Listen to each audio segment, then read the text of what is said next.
அடுத்த தலைமுறையின் வளர்ச்சிக்காக எம்எல்ஏ செய்த தரமான செயல். காடு போல் இருந்த இடத்தை கலையை வளர்ப்பதற்காக தானாக வந்து செய்த நிகழ்ச்சி செயல். முன்ன இந்த இடம் ரொம்ப அசுத்தமா முள்ளுக்காடா இருந்துச்சு. இதுக்கு முன்னாடி சிலமங்கலம் ரொம்ப காடா இருந்துச்சு. மணச்சநல்லூர் தொகுதியில திமுக சார்பில் தொகுதி வேட்பாளரா போட்டியிடக்கூடிய எம்எல்ஏ கதிரவன் பாத்தீங்கன்னா அங்க இருக்கக்கூடிய சிலம்பம் கத்துக்கிற ஒரு இடத்தை காடு மாதிரி இருந்திருக்குது. அங்க சிலம்பம் கத்துக்கவே முடியாத அளவுக்கு அது அதிமோசமா இருந்திருக்குது.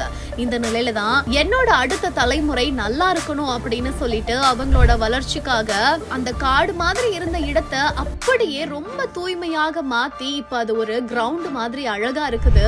அதுல வெறும் 30 ஸ்டூடெண்ட்ஸை வச்சு தொடங்கின அந்த ஒரு இடம் பாத்தீங்கன்னா இன்னைக்கு 600 ஸ்டூடெண்ட்ஸுக்கு அந்த இடத்துல சிலம்பம் கத்து கொடுக்கறாங்களாமா. அடுத்த தலைமுறையோட வளர்ச்சிக்காக எம்எல்ஏ கதிரவன் செஞ்சிருக்கிற இந்த ஒரு செயல் அந்த பகுதி மக்களை நிகழ்ச்சியில் ஆழ்த்தி இருக்குது.